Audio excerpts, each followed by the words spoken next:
Quiet on set. Picture is up. All right, roll sound. Rolling. Roll cameras. Cams rolling. And 3, 2. Hey everybody, what's going on? And welcome back to Hank's Think Tank. We got a good show for you today. I got David Mullane to my left. Thanks for having me. Good to have you, David. Good to see you again. And I've got a great guest in here today. His name is Jameson Ellis, and he is a candidate for United States Congress in the 2nd Congressional District. He's a Republican. He's a good guy, and I can't wait to hear everything he's got to tell us. All right, guys, the primary is going to be March 1st, and early voting starts when, David? Valentine's Day. That's right, Valentine's Day. But before we begin, I just want to quickly thank our sponsor, FD Tactics, your source for embroidery, screen printing, and first responder uniforms. They can be reached at fdtactics.com. And hey, guys, I really appreciate you. Thanks for doing all that you do for Hank's Think Tank. All right, Mr. Ellis, welcome to the show. Why don't you tell us a little bit about yourself? Yeah, so I definitely just want to say thank you for allowing me to be on. It's an honor and a privilege. So Jameson Ellis, and for anybody that's wondering, yes, it's Jameson, kind of like the whiskey, only I think I'm a lot more fun. So I was actually born in Brady, Texas, and I've lived in the greater Houston area most of my life. I'm a small business owner, self-employed, and been independent in that way for the last 4 years. And the main reason why I'm even in this race is for the last few years I've been helping to bridge the gap between law enforcement and community. It's a nonprofit that I help run. And May 25th is a very significant date for 2 reasons. One, it's my birthday, but May 25th, 2020 specifically was the date that the George Floyd incident happened. Right. And over the course of the next 60 days, we saw over 500 declared riots and over 2,000 law enforcement officers that were injured in the line of duty. And when I looked at our government leaders, they sat on their butts, and some of them actually incited even more violence. And so I felt like what I heard God say, because I am a Christian, so I felt like one of the things I heard God share with me is that what's going on right now with BLM, Antifa, law enforcement, it's a symptom of a much deeper issue. And so I did some research, and what I learned is we have 435 voting members of the House. Less than 40 have conservative voting records. And then I looked at Texas. So everybody says, oh, keep Texas red. Well, what I learned was even more shocking is that Texas ain't red, it's purple. And here's proof. So up until this year, we just added 2 new districts. So now we have 38 districts. But up until this last year, we had 36 districts. Out of 36 districts, only 13 had true conservative representation. So Texas ain't red, it's purple. And so when I look at Democrats, for example, right? Everybody wants to blame Democrats. I don't blame Democrats because Democrats have always acted and voted like Democrats. They're always going to act and vote like Democrats. What bothers me is whenever you have so-called Republicans that are acting and voting like Democrats, like Dan Crenshaw, who is my primary opponent. And so we need to make sure that we're voting out rhinos, which is what I believe that Dan Crenshaw is. So, Okay. Well, that's interesting. I hadn't heard a take like that yet. Yeah. So, what actually got you to decide to run for Congress, though? Yeah, so that's an interesting question, and sometimes I choose whether to share this or not, just simply because sometimes it freaks people out. So we were in Bridge the Blue. We have a community online of over 100,000 law enforcement as well as law enforcement supporters, and so we were doing what we call a Blue Crew Live. And so in the middle of that Blue Crew Live, I felt like I heard God tell me that this is a symptom of a much deeper issue, right? So that's actually where that happened. And so in that moment, I knew I wanted to do more. Right, because symptoms are important. We need to treat symptoms. So whenever you have the flu or you have, the Rona, whatever, you want to treat the symptoms because it helps you to get through. But if we don't treat the root cause, then all we're doing is putting a Band-Aid over the problem. And so I decided in that moment, or I felt like in that moment, I needed to do more. And what came to my head was Congress. I was like, wait a minute, like I'm not a politician. I'm just a regular guy. I don't look the part, I don't act the part. Mm-hmm. And so a couple weeks later, I get a message from a gal in Wichita Falls, and she says, hey, I was praying and God showed me you in Congress, and that's been on your heart to run for office, and you haven't even told anybody. Now, I didn't know this lady. and she didn't know me. She actually learned about me through Bridge the Blue. And so that kind of weirded me out a little bit because I hadn't even told my wife. So when she shared that with me, I went ahead and decided to let Donna know. Donna's my wife. And we put that kind of on the back burner. We decided that, okay, we're going to trust God for the next steps. Because I don't even know what that looks like. I'm not a politician. I've never done a campaign before, never been on a campaign. Don't even know the first thing about campaigning. At least I didn't back then. So we went ahead and started One Nation Project, which is another charity that we've been working on for the last year. And that was basically something I was like, this is something that I can do to try to help make a difference. Well, then in March or April earlier this year, my best friend John, he calls me, and he's not my campaign manager, but he calls me and says, hey, did you hear that Kevin Brady isn't running for re-election? And I was like, no, I didn't hear that. Because at the time I lived in District 8. Mm-hmm. And I was like, no, I didn't know that. And so whenever he told me, I actually felt like in my gut, like this voice, like it's your time. So I was like, okay, I think maybe I'm gonna run. And John was like, are you sure? I was like, you know what? I don't know. So I want to make sure that I take this to my wife. I take it to God. I pray about it. I really think about it because I want to count the cost. I think too many people make the snap decisions, but they don't really count the cost of what it's going to mean and what the ramifications could be. And so me being someone who, just like everybody that's probably listening in, I have a past. I have a story. I have failures. I have defeats. I have struggles from my past. And so I was like, do I really want to have my life put under a microscope that could be humiliating for me? It could be humiliating for my wife. It could be humiliating for my extended family, my immediate family. Do I really want to do that? So I wanted to count the cost. And so that night I went home, talked to my wife, prayed about it, and counted the cost. And the next morning I woke up and I had a peace about running. So I called John and I was like, I'm going to do it. But that entire day I was scared to death. Because I'm like, what did I just get myself into? Sure. What did I just commit to? So I got through that day, went to bed, woke up the next morning, and all of the fear was gone. And it was, okay, how many butts do we have to kick to get the job done? So we started off in District 8. We gained a lot of momentum there. And then the redistricting happened. So we added 2 new districts. Mm-hmm. And after that, so I live in the southeast part of Conroe. And so all of a sudden I find myself living in District 2 and no longer in District 8. And I've always been somebody that as a man of principle, I believe that a congressman should represent the district in which they live. Mm-hmm. And so I was like, okay, am I going to move, like just uproot and move to District 8? Or am I going to stay put and choose to run in District 2? Well, I chose to run in District 2. And so, for anybody listening, I didn't switch districts. I want to make sure that I set the record straight. I didn't switch districts. The district switched me. So what area does District 2 encompass? So it basically goes from the southeastern part of Conroe down to the Woodlands, over to Spring, over to East Montgomery County, including Splendora, New Caney, Porter, Kingwood. So we're no longer District 8. Correct. You are now Congressional District 2. Or we will be. Yeah, we will, because that takes effect in 2023, right? Nope. No? That's this election for the primaries. Wow. So then, and it goes all the way towards Huffman and all the way down to Channelview. So Congressional District 2 looks completely different now. Yeah, so you got to get used to your area of representation. Well, and what's funny is that most people don't even know, right? They still think the districts look the same, and they have no clue. Mm-hmm. And to me that's a problem. So I try to make sure that I put out enough resources where people know, hey, make sure you know where you live, mm-hmm. Because a lot of people are going to find that they no longer live in the district they once did. Right. Yeah, that's interesting. Yeah, I was kind of wondering why you're representing District 2, because this was District 8. Yep. Yes, sir. Cool. All right, David, what you got? Well, how's the campaign going? That's a kind of a loaded question. Are you busy? Yeah, I stay busy.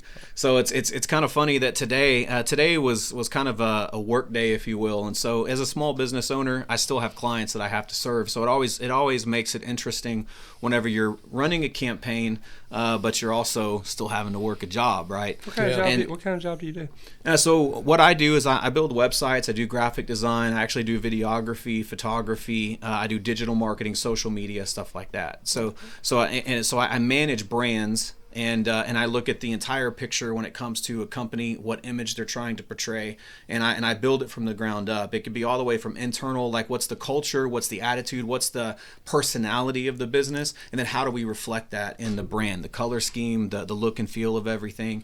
And so that's ultimately what I do, and it's a lot of fun. It's a lot of fun, but it's also a lot of work, especially whenever you have to have conversations with people that don't necessarily see the big picture. They don't necessarily see the vision. So you have to walk them through that process. Okay. So, it's a lot of fun. And what's your company name? So I'm basically an independent contractor. Okay. Right. So basically I contract my work out, and my primary businesses that I serve right now is I have a security company that is one of my clients. Bridge the Blue is also one of my clients, but again, I also help run that. And then Safeguard, and then my T3 Cross Training, Snap Fitness were two of my clients, but I recently lost them because I became so busy on the campaign that I had to make a decision. Sure. Do I continue to take their money whenever I can't fully serve them, or do I choose to focus on the campaign? So obviously I chose to focus on the campaign. I wanted to make sure that I was doing right by them. Okay. I'll tell you what, let me ask you, let's get right into it. As conservatives, most Republicans out here do not like big government. So how would you restrict big government? Yeah, so I tell people all the time that my role going to Congress isn't necessarily to write new legislation. Now, I will tell you that when I do write new legislation, I plan on repealing bad legislation. But the way that I look at it is our government's big enough. We don't need new legislation. So the thing that is so bass-ackwards, if you will, just want to keep it clean. Right. It's so bass-ackwards, if you will, is the fact that when I go to Congress, my salary is $174,000 a year. Do you know how much a state representative makes here in Texas? 7. A little over $7,000 a year, not a month. Yeah, about $600 a month. It's crazy. and then the main priority of the federal government is two things. It's to secure our borders, but it's also to protect our unalienable God-given rights. And I want to specify God-given, not government-given. And so if that's their two primary jobs, why does Congress have to be in session so long? Why do they get paid so much? And why are they making more? So we're a nation not with states, we're a nation of states. So tell me why the federal government has so much power to where we have states like Texas that we're on the brink of losing our sovereignty, and which when that happens, we've lost our personal liberties. And so my primary agenda and the way that I plan on restricting big government, the first thing that I'm going to do is I want to make sure that when I go to Congress, I am going to look every single quote-unquote Republican in the eye that's not acting and voting like a Republican, and I'm going to ask them how it feels to be a traitor to the district that elected them to represent them as a conservative. Then I'm going to expose their voting records, and I want to make sure that I'm working with the type of Republicans that actually have conservative voting records. We're talking about people like Jim Jordan. We're talking about people like Marjorie Taylor Greene. We're talking about Chip Roy, right? We're talking about conservatives that whenever you go look up their Liberty score on Conservative Review, they're in the 90s. Right? So I want to work with them. Second thing that I want to do is I'm going to be coming back to the district. So I'm only going to be in D.C. As much as as little as I need to be. I want to be there to do my job, to make sure I'm representing the people, but then I'm going to be right back here in the district. And what I've said from the very beginning is I'm going to be holding workshops exposing exactly what goes on behind the curtain, because that's something that the regular citizen needs to know. And I look at it like this. So John told me one time, he's like, man, don't you think that's going to put a target on your back? And I'm like, I'm a conservative. I already have a target on my back. And we're literally at this place right now where people have for so long have valued leisure over liberty. And if we don't get to the place where we're willing to do whatever it takes to restore liberty, because I don't believe at this point we have liberty and we have freedom. I believe it's an illusion. And so we have got to get to this place where we're willing to give our life if need be. And there's different ways to do that. Some serve in the military. Some people were given other gifts, talents, and abilities, and the ability to do that. And so we need to rally people together to actually start giving a crap about what goes on in this country and get rid of the apathy. The third thing that I want to do is let me see, what did I say there? So there were three things. Bear with me here. Just had a brain fart. I think that means me Rick taking Perry a sip moment. of this. Yeah. Boo. There was one other thing, Well, and so- said a brain fart. So when you talk of liberty, define liberty for me. Less government. So I'll put it to you this way. So our founding fathers, they based the laws of our nation on the laws of the Old Testament. Mm-hmm. All of the laws of the Old Testament can be taken back to the Ten Commandments. So David Barton, he talked about the law of liberty, and the moral law, right, which is where most of our laws come from. Mm-hmm. Thou shalt not murder, thou shalt not commit adultery. That, like, you follow these 10 commandments, these 10 laws, keep you out of jail. But the federal government, we have over 10,000 laws on the books. You break just one of these, it'll put you in jail. That's not liberty. Right. So, I believe that that we have an unalienable right to three things: life, liberty, the pursuit of happiness. Life comes first.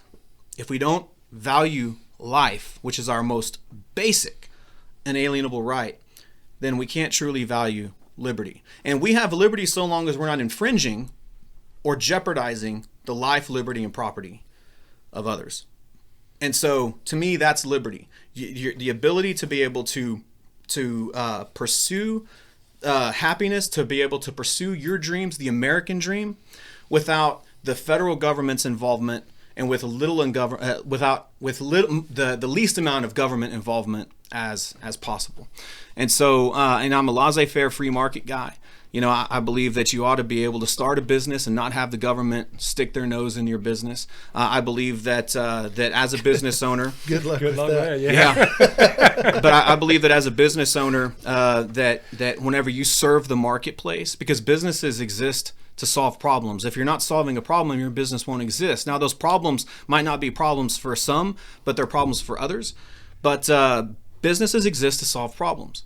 And the free market will regulate itself if we allow the companies that don't serve their clients, that don't serve the market, if they're allowed to fail, then the companies that treat their employees great, that respect liberty, that also serve their customers, they'll be allowed to the cream will be allowed to rise to the top, if you will. And so that's liberty. It's the ability to live your life however you want, so long as it doesn't infringe on the life, liberty, and property of others. Okay. I like it. Let me ask you this: border security.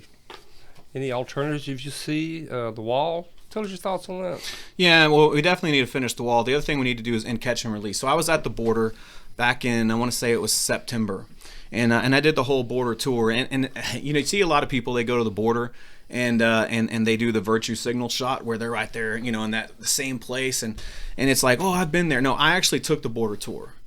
And I went down downtown McAllen, and I actually saw where they're bringing people in, and then what they're doing. So they're actually bringing them. So there's this, I believe they're called like the something mission, like the Catholic mission or something like that, if I remember correctly. But they're bringing them in. They're not vetting them, right? So most of these people, they're dumping their IDs in Mexico. So you have a black person coming across the border that speaks French, but they came from Mexico, so they're Mexican. Mm-hmm. They're not vetting these people. They're giving them food, clothing, something. And it's right across the street from the bus station. So they're sending them over to the bus station to go anywhere they want. Kids, they're recycling them, right? So they might come over there and let's say you have Bob, and Bob is on duty that night. So he might see this kid one time. But whenever they recycle that kid 2 or 3 days later and that kid comes back through, Bob's not on shift because Bob, you'll start to recognize, right? So they're very meticulous about making sure that they're able to get this done.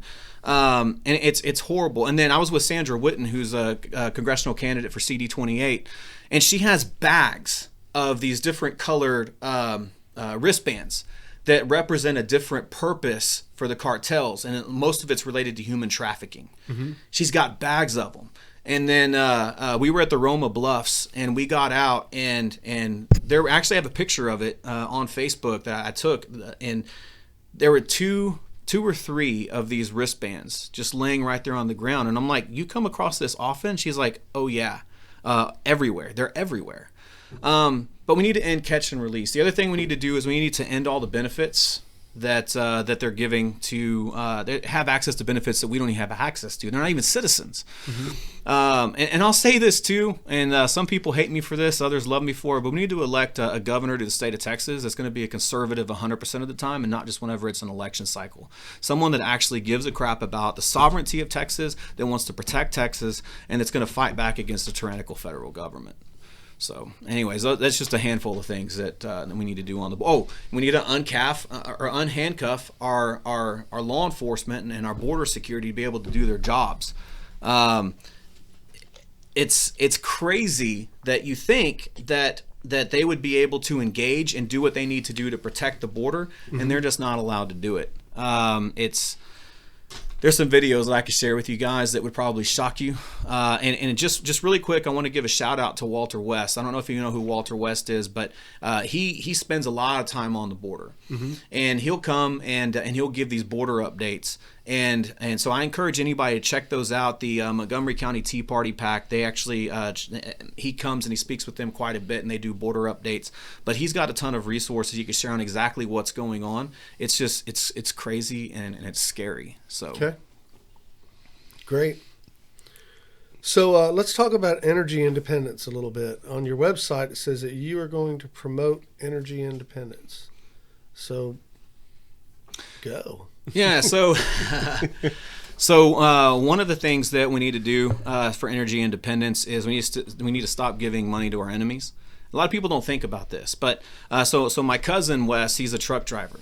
So he went to buy one of the windmill farms, and he dropped off some batteries for these windmills. They're made in China, and who met him there was a Russian engineer. So these batteries are made in China. Russian engineers are who assemble them. Right, we need to stop giving money to our enemies. We need to make sure that we are that we get out of the World Economic Forum, that we get out of the Green New Deal. We need to bring jobs back here as well, and so this globalist kind of agenda is really what's hurting us. And so yeah, those are just a few things. So what do you think about fossil fuels versus new energy? Should we? Well, define new energy. Well, I mean, green energy, I guess you could call it. So, I mean, do you think we should still try to make a progression away from fossil fuels? I mean, it's going to happen sooner or later. Well, I mean, we need to keep an eye on renewable energy. So I think that renewable energy and green energy aren't the same thing. Correct. Right, but Correct. but I also don't believe that we need to be giving subsidies to the windmill farms, to solar. Like, we need to end all of those subsidies, and so I mean But don't the subsidies help to pay for technological advancements? Well, in that. Well, let me ask you a question. Okay. What's something that, have you ever seen the federal government touch something that they've made better? That's not a possibility. Right. So no, can't they don't need federal subsidies. You give the federal government an inch, and they're going to take a mile. They destroy everything they touch. Yeah, and I haven't looked into the subsidies to see what all's tied to those, but I'm sure it's not just free money. Oh no. So okay. Not only that, but I'll just say this: anytime that you take money from a private citizen against their will to fund something like that, that's whether it's a social program or whether it's sending money for subsidies. And actually, I look at subsidies. That's whenever you take money from a less profitable company and give them to a more profitable company.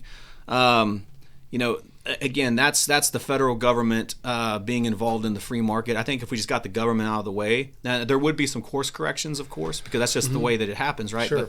But the free market would regulate itself. But whenever they're taking our money from us against our will for these subsidies and for all of the special interests, that's literally theft, and it's promoting socialism.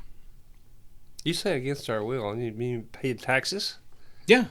Oh, yeah, okay. If you're taking money, I mean, tax is theft. Taxation is theft. Now, Well, it's, tax, it's a necessary evil. It- Obviously, it is a we necessary. need taxes to form, a defense and run the country. Absolutely. But here's the problem that I have. When you look in the House, so they have these omnibus bills, right? So here in the state of Texas, at the Texas legislature, we have single issue legislation.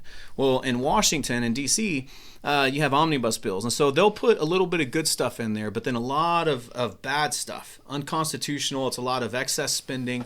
And we don't get a say-so on where that goes. Right. And so that's a part of the problem. Right, so it's literally taxation without representation, which is one of the 22 grievances, if I remember correctly, that our founding fathers actually fought, for our independence for.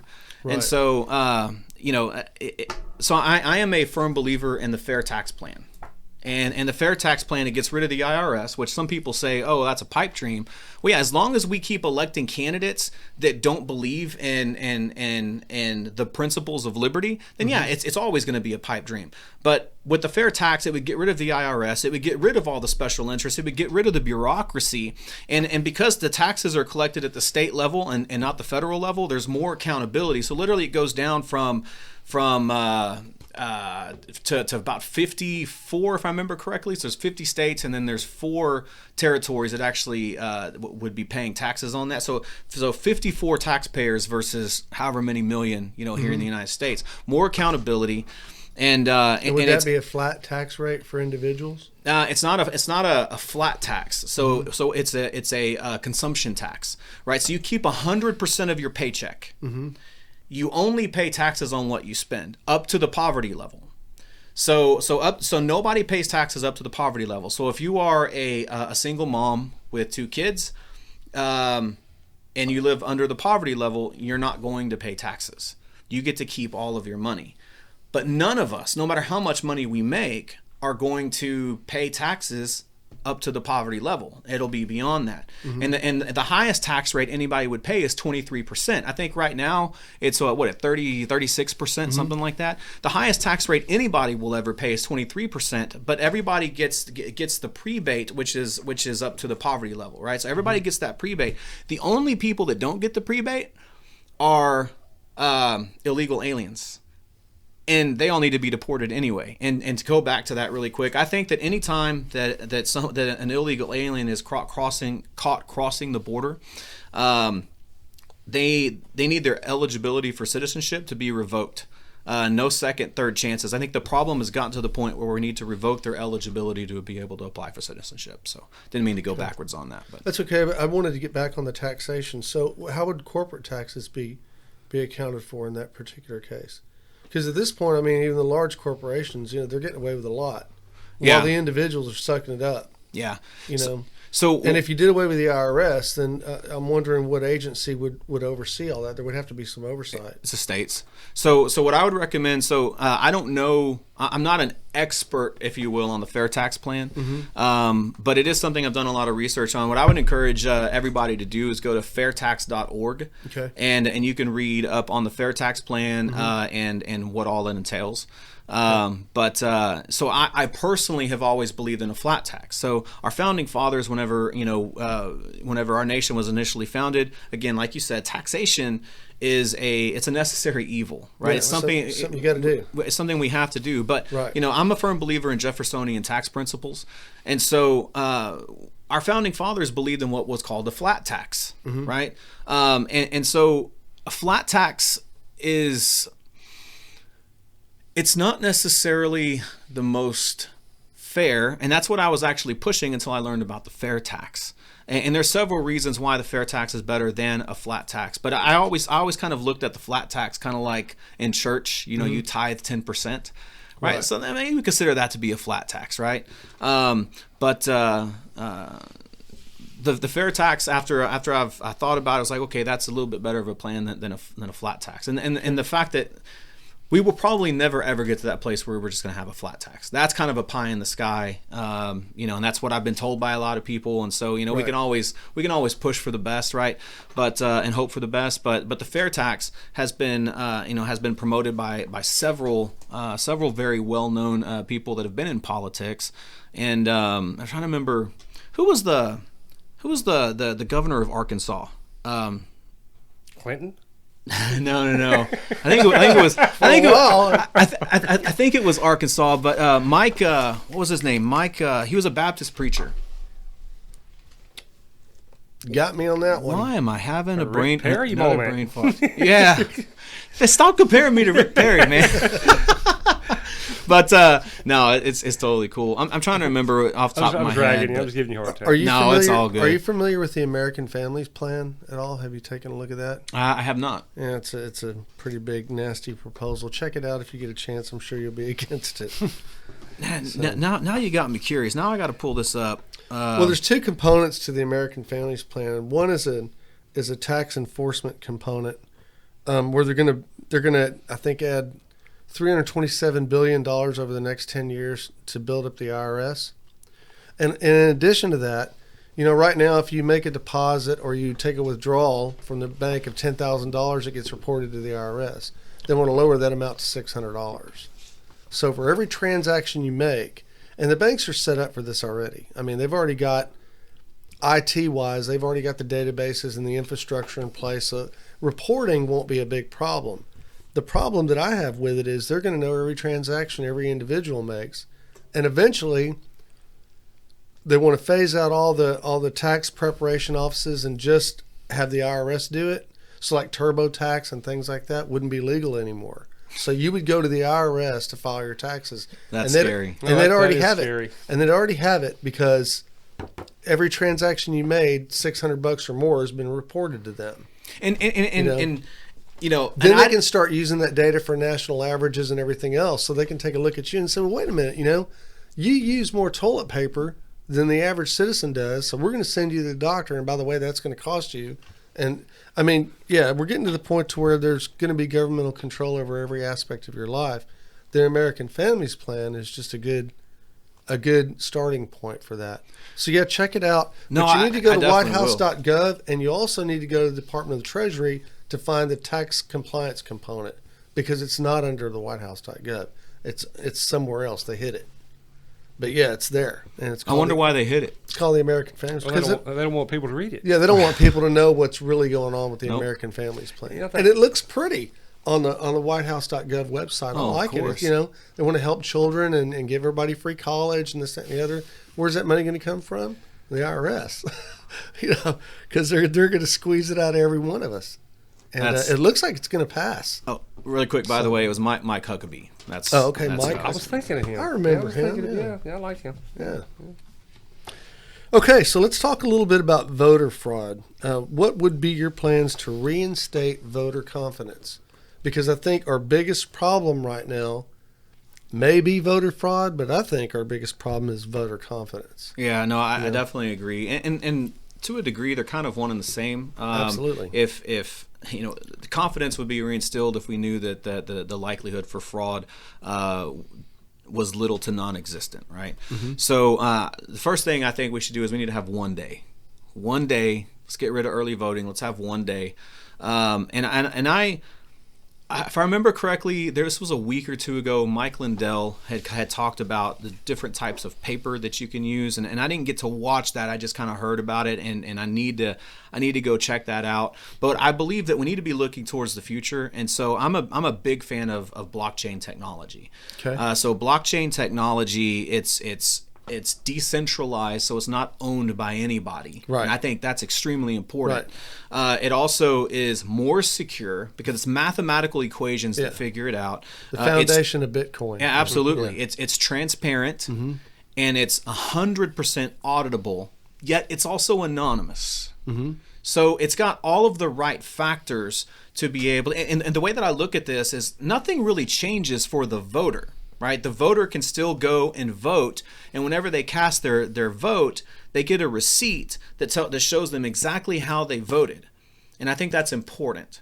But I believe blockchain technology, are we there yet? I don't know, but I definitely want to advocate for that. Now, here's the other thing to that as well, is it's going to take people like me to advocate for it at the state level, because it's not that's not a federal. Each state is responsible for their own electoral process, and so we need to build a coalition of people across all the states that are willing to take a look and say, can we figure this out? And so you're talking about blockchain technology applied to the voting process? Yes, sir. It would be a lot harder to hack. Yep.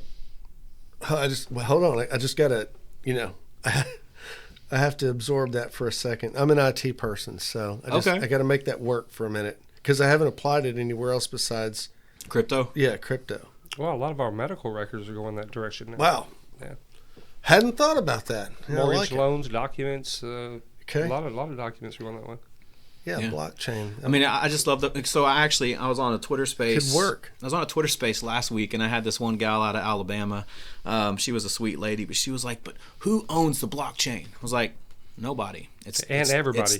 Yeah, there you go. It's decentralized. I say, no, Right. Somebody has to own it. So what we have to also do is we have to get better at educating people about this kind of technology, because some people, when they hear Bitcoin, they're like, oh, and I think a 17-year-old kid came up with blockchain too. It was like some young dude. nobody. Wow. Nobody really knows, like what Bitcoin, for example, Satoshi Nakamoto. Nobody knows who he or that group of people were. Right? It's been this enigma. It's been this mystery, and it all happened after the crash of 2008. And it was supposed to be we the people's answer, or an answer for we the people to the fact that the dollar decreases by 3% every single year. And it's crazy, and it's kind of like whenever you tell the story of how Bitcoin got started, there's a lot of people that are just like, that sounds like a movie. I'm like, yeah, it does, but nobody knows who it was, right? Nobody was it a person? Was it a group of people? We don't know. But you look at what it's done. So Bitcoin specifically. So whenever Harvey happened in Houston, there were people that could not get access to resources because all the banks were closed. But guess what? They had access to Bitcoin, and they were able to get access to supplies and everything else because of Bitcoin. Right. It's crazy. And when you look at what's going on in Venezuela. So Venezuela, they literally have people going to the border to pick up supplies. And how are they paying for those supplies? Bitcoin. Because their money's useless. Yeah, it's becoming more common. That's for sure. Absolutely. Yeah. And so so once I learned about Bitcoin, and I'll just throw this out there, it's kind of a sidetrack. It's really a great answer to global currency. I learned about Bitcoin back in 2010, and I remember seeing it. I didn't get it. I didn't understand it. But I could have bought Bitcoin for literally nothing.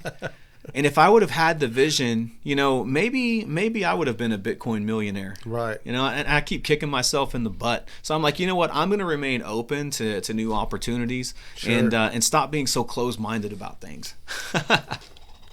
Okay. What you got, David? Anything Term else? limits. You thoughts on some term limits here. I mean, you like them? Don't like them? No, What's your thoughts I'm on that? 100% for term limits. So unfortunately, we live in a society where, let me say this first before I say that. Term limits really already exist. Yeah, that's the voters. problem. Yeah. Voters, we have the ability to vote out anybody that we don't like. The problem is the system is set up against the people. So we're taught to not talk about two things, politics and religion. And what it's done is it's led to a grave misunderstanding of both. And what we should be teaching our kids and what we should be teaching future generations is how to be able to have civil discourse and remain respectful. But unfortunately, most people don't vote. Even less don't vote in primaries, and even less vote in midterms.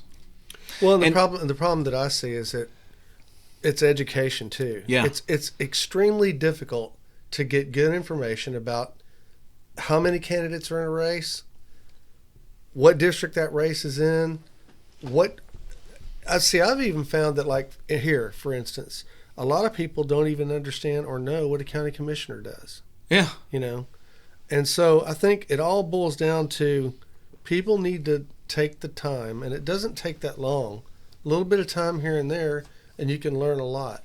Don't vote for a name. Don't vote for a slogan. Don't vote for Republican or Democrat.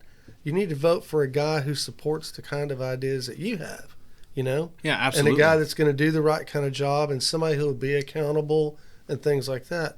But you also have to understand the process, and you have to understand the office, and all that stuff has become so complex, it's almost impossible for the average Joe to figure it out. And it's that way on purpose. You know? It is that way on purpose. I tell people all the time, don't believe a word I say. Because it's so easy for me. I mean, even on a, now obviously with you, know guys, you're on a podcast, right? right? No, absolutely. but even with you People are going to guys, see this. well, I've said this numerous just playing with times. you. I've said this numerous times, right? You guys were sitting face to face, right? So when you're in person, you know, you can tell by looking in their eyes, like, is this guy full of crap? Is he trying to pull one over on me, right? The problem with the way that our system is set up is we have these forums or we have these debates, and it's on this stage and it's televised or it's streamed online, and you have somebody that's a great speaker and they can tell you what you want to hear, but then you vote for them and you hire them, and then you send them to Washington and they vote the exact opposite of what you were expecting them to. Dan Crenshaw. And so, you know, and really you never know unless you watch that stuff on TV all day long, and nobody does because they have to work. Well, yeah, you know, people got You know? lives. No, you know? So yeah, So here's the other thing too, and this all plays into it. So do you guys know how many volunteers it takes to run the Houston Livestock Show and Rodeo every year? I would think thousands. I'm Yeah. going with 8. No, go ahead. 30,000. Wow. Wow, Wow, that's a I lot. didn't expect that. Yeah. Do you know how many volunteers volunteered for the Trump campaign in the greater Houston area in 2020? Again, I'm going with 8. No. Yeah, that sounds good. Less than 1,500. Really? So the question that I ask is, why is that, right? So we're talking about term limits still, right? But you're looking at somebody that is a product of the system. So one of the things that a lot of people are trying to get me on, if you will, which I've been very transparent. You ask me anything and I'll answer it, including my past. So people say, and I'm going to tell on myself here. Good luck getting Crenshaw to do that. I've only voted 3 times in my life. I hope you vote this one. I've never voted in a primary. I'm sorry, go ahead. I'm being facetious. I love I'm it. I sorry. love it. I've never voted in a primary. Okay. Now, in all reality, I've actually voted 4 times. So I did vote in 2020, but my vote didn't count. And it had to do with, you know, I was living in Fort Bend County, and then we moved to Spring, and I didn't update my voter registration, which all that means is that I can't vote for local stuff, but I can still vote presidential. Right. But I wasn't able to do that. So on voting day, I go in and I cast my vote. Then it's left up to a judge on whether my vote counts or not. And my vote didn't count. But I did vote in 2020. My vote for Trump, which I did vote for Trump, should have counted. It didn't. I wonder how many more people out there are in my situation where they voted and it didn't count. I don't know. I mean, look at Corn Pop is sitting in the White House right now. You know, I'm a product of the system. So I was on the Bush bandwagon back in the day because I was young and didn't know any better. You know, I graduated high school in 2001, and I was 19 when I graduated. That's whenever Bush was elected. Right. So, you know, we saw 9/11, and after 9/11, we saw this wave of patriotism just kind of flood all over the country. And you had country music songs, you know, that were talking about how we're going to put a boot in your ass. It's the American way, you know, and everybody's like, yeah, you know, and so that was kind of who, I mean, I came this close to joining the Marine Corps on more than one occasion just because I wanted to go and serve my country. Problem was that I had gained a little bit of weight a year out of high school. And and they were like, you got to lose 30 pounds. And I'm like, 30 pounds? Yeah. Anyway, so they give us, in 2008, they give us John McCain, a veteran, by the way. They give us John McCain. And then in 2012, they give us Mitt Romney and screwed over Ron Paul in 2011. He should have won the Republican nomination. He didn't. So you're talking to somebody that felt like his vote didn't count to begin with. And, I feel very disenfranchised by a party that's supposed to be the party of limited government and more liberty. And literally what we have now is Republicans and Democrats are literally birds of the same feather. And you only have a handful of real Republicans that are still in office. Meanwhile, and here's the thing, it's no longer Republican Democrat. This is literally good versus evil. This is American exceptionalism, our Judeo-Christian values, the American dream. This is the ideal that is America versus this very globalist, communist, Marxist agenda. And so we have to take a step back out of looking at this. JFK, if JFK were alive today, I believe he'd be a conservative. A lot of people that still identify as Democrats, they're still holding on to the Democrat Party of JFK. When he said, ask not what your country can do for you, but what you can do for your country. That doesn't sound like the Democrat Party of 2022. Mm-hmm. It's the other way around. Right. And so, there's a lot of people that are still holding on to that. So getting back to term limits, but I wanted to be upfront about my voting record. I'm not ashamed of that. I'm a product of the system. And again, I just want to repeat really quick. Most people don't vote because we have an apathy problem here in America. We're too comfortable and we value fun over freedom. And the truth is that it's not fun whenever you have no freedom. Right. And so, like I said, we have an illusion of this, but I'm a product of that system. And there's a lot of it took Trump to wake me back up, I should say, to actually open my eyes and see more. And again, all the stuff that's going on with law enforcement, right? It was that Trump's presidency was like a red pill moment. The entire 4 years he was in office was a red pill moment for me. And I wonder how many other people there are in District 2 or in District 8 in Texas or in America that Trump's presidency was a red pill moment for, especially after the 2020 election. Term limits, though. I do believe in term limits, and I have made a commitment to only serve 8 years in Congress. Doesn't matter if people want me to go longer, I'm only going to serve 8 years because we need to get rid of these career politicians. That's not what we need. We need regular people. We need statesmen that are going to go and represent the people, that understand what it's like to be in the struggle, that are not detached from reality like many people in DC are. We need people that understand what it's like to wake up every morning, to have to stop by the gas station and pay $3 a gallon for gas, to go work at a job that hasn't given you a raise in 3 or 4 years. Meanwhile, the cost of living is continuing to go up, and you have a wife, kids, or a husband or whatever. You have a family you have to provide for. That's who we need representing us. Unfortunately, whenever you look at the conservative or the voting records of conservatives in the House, they start to decline or deteriorate after about 8 years. There's some exceptions to the rule. You look at Louis Gohmert. Louis Gohmert maintains a 94% liberty score, and he's been in Congress 16 years, something like that. He's an anomaly. But whenever you go look at most congressmen, they start out conservative, and typically about 8 years after that, their conservative voting record starts to decline. Well, why is that? Because they get sucked into the swamp. Some of them, it doesn't take that long, right? But they get sucked into the swamp. They become detached from reality. They become detached from the voters, from the constituents that hired them to go represent them to begin with. And so that's why I support term limits. Okay. I like it. Let's talk a little bit, let's shift gears, talk a little bit about defense budget. So, and also with your ideas about our defense budget, what do you think the biggest threat to our national security is at this point? This is going to be a little bit different of an answer. I like it. Go for it. I think the biggest threat to our defense, really to the sovereignty of our nation, is apathy. Mm-hmm. Most people just aren't paying attention. They just don't care. So they look at someone like Dan Crenshaw, who's a veteran, and they're not able to separate military service from congressional service. They think, oh, well, here's a veteran, right? Most conservatives are very patriotic. Mm-hmm. And let me just say that if you're a veteran or if you currently serve, my brother serves Spec Ops in the Air Force, right? I come from a military first responder and law enforcement family. So I very much appreciate what veterans do for us, and I honor them for their service. But we need to get to a place where we understand that just because you served in the military doesn't make you the right person for Congress. I mean, could you imagine if we elected Millie to Congress? Right? We have to get out of that mindset. But most people aren't paying attention. It's apathy.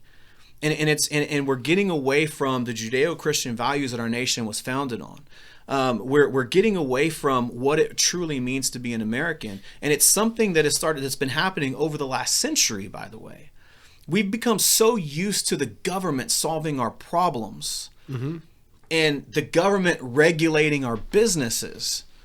The government, and here's the thing I believe about the government: government tells the sickness, creates panic, they turn right around and they sell the cure.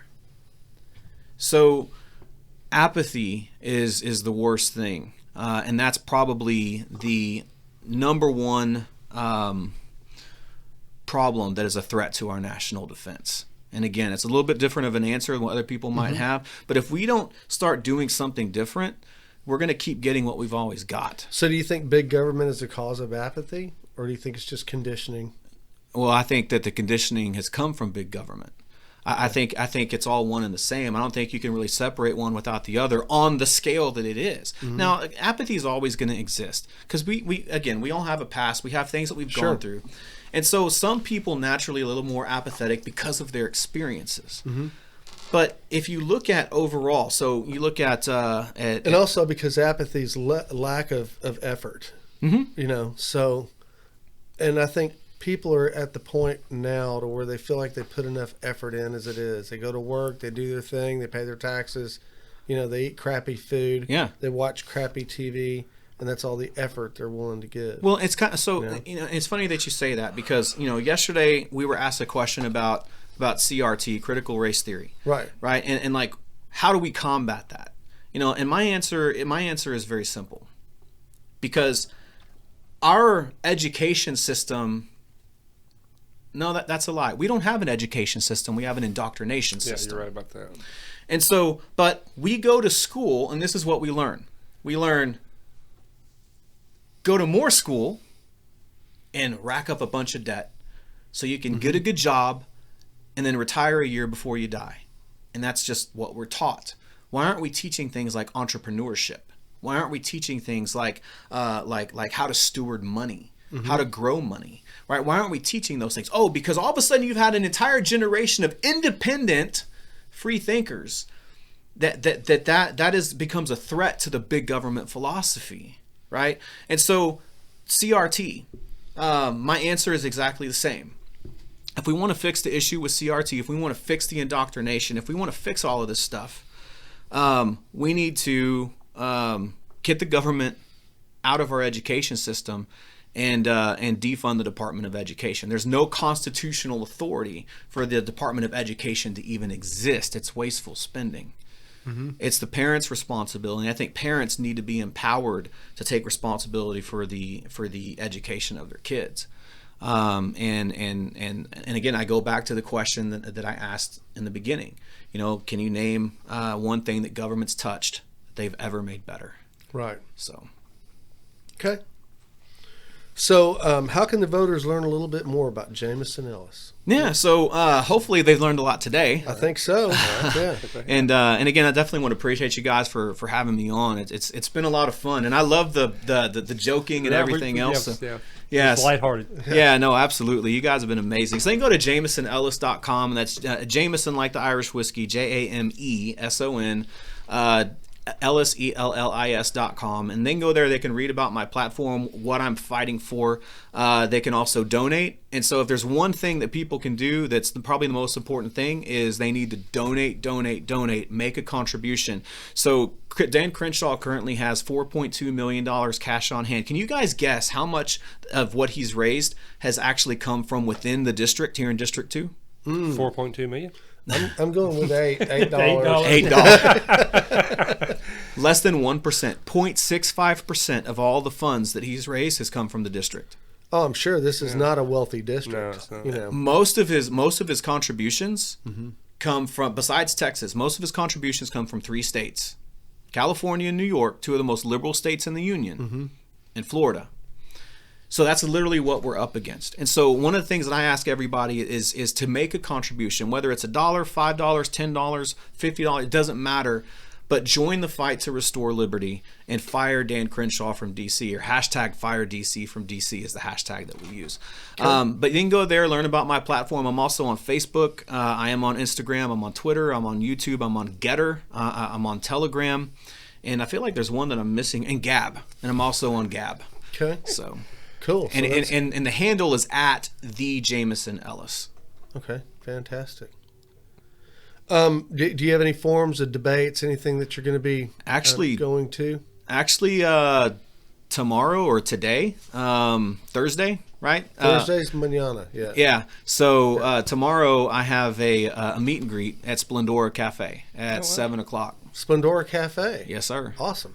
7 o'clock. 7 o'clock. Okay. Well, I'll have to show up for that one because Splendora Cafe. Yeah, it's literally just right down the road. There you go. So where we put most of our events, actually, it's where we put all of our events, but on our Facebook page. So anytime that we have a public event, we post it on there. Another way that you can always stay in the know about what we're doing is on JamesonEllis.com. If you scroll down to the very bottom, excuse me, I'm trying to hold in these gaseous burps. Sorry, I'm a very real guy, so I hope nobody got offended by that.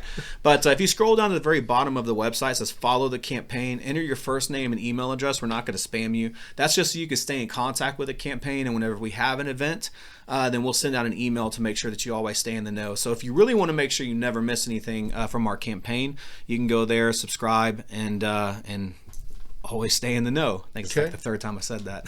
Awesome.